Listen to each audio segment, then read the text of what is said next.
Ya, dalam Al-Quran itu kan Allah Subhanahu wa Ta'ala memberikan tentang satu kenikmatan seseorang menikah, kebahagiaan seseorang berumah tangga.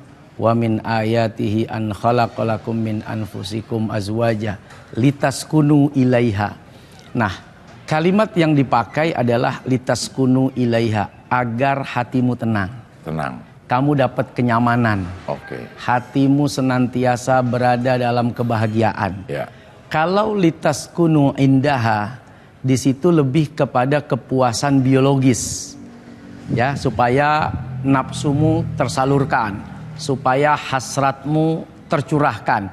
Tapi kalimat litaskunu ilaiha itu lebih kepada ketenangan batin, ketenangan hati. Dengan kamu memilih seorang wanita, kamu memilih seorang istri, diharapkan rumah tangga yang kamu bangun itu mampu membuat hatimu tenang, jiwamu tentram.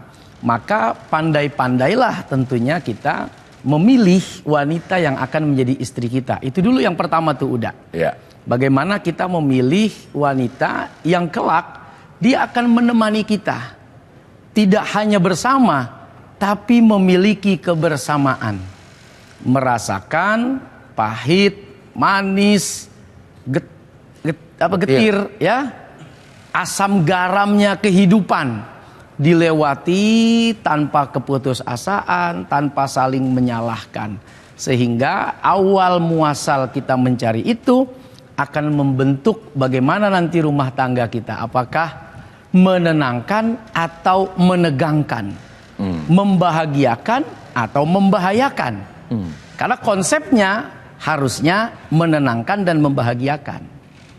Maka dicarilah orang yang pada saat kita memilih, dia bisa merasakan apa yang kita rasa. Min anfusikum, yang gak mau nyubit karena dicubit itu sakit, yang gak mau mukul karena dipukul itu gak enak, yang tahu rasanya bagaimana kalau kita menyakiti pasangan, pasti kita nggak mau, sehingga kita tidak akan melakukan itu. Nah, itu yang bikin hati jadi tenang. Tidak ada orang yang mau susah dalam rumah tangga. Nah, ketika kesusahan itu datang, bagaimana bangkit bersama, kan gitu udah. Bagaimana kemudian kita bisa melewati perjalanan ini penuh dengan kesabaran, ketabahan, tanpa saling menyalahkan. Ini kan gara-gara lu. Ini kan lu yang ambil sikap, ini kan lu yang nyetujuin, tapi kan lu yang ngasih pendapat. Ya kenapa lu ikutin pendapat gua? Padahal saat itu kalau nggak diikuti pendapatnya juga jadi problem. Tapi begitu diikuti, lalu tidak sesuai dengan ekspektasinya, lalu kemudian disalahkan. Ini yang tidak boleh terjadi. Jadi kalau misalnya rumah tangga itu, perkawinan itu, pernikahan itu untuk membuat kita tenang. Kalau ada rumah tangga yang misalnya justru di rumah jadi tidak tenang, berarti ada yang salah. Ada yang salah dalam sikap saling menghargai. Dia tidak lagi bisa merasakan arti keberadaan pasangannya. Artinya dia hanya sebatas kayak kamuflase aja gitu loh, bahwa menikah tuh status aja. Berumah tangga itu hanya sekedar menyelesaikan tugas orang tua. Bahwa mak gue udah punya mantu, mak gue udah punya cucu, tapi sementara kita hidup bersama tidak lagi memiliki arti di dalam kehidupan rumah tangga. Nah, bagaimana layaknya seorang pemimpin, bagaimana seyogianya seorang makmum, itu tidak lagi dia rasakan. Nah, sehingga dia tidak mendapatkan cinta dan kasih sayang.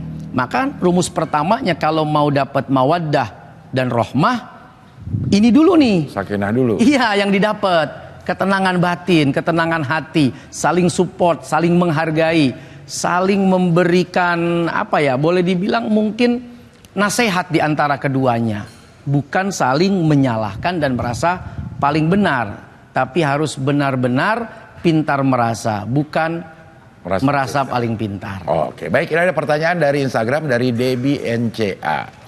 Assalamualaikum Ustadz. Waalaikumsalam. Saya mau nanya nih, Ustadz, sebentar lagi saya akan menikah dengan lelaki pilihan saya. Di fase senang maupun susah nanti, gimana caranya saya bisa jadi istri yang bukan cuma menemani, tapi juga menguatkan hati suami tanpa kehilangan diri saya sendiri di mata Allah? Ya, Sayyidatuna Khadijah kalau boleh milih itu banyak pilihan. Bahkan secara materi yang lebih kaya dari seorang Muhammad saat itu. Ya, Nabi kita tercinta ketika beliau menjadi karyawannya. Itu banyak banget. Bos-bos besar, kalangan-kalangan yang terpandang, orang-orang yang memiliki kedudukan-kedudukan tinggi. Tapi saat itu Khadijah memilih kenyamanan.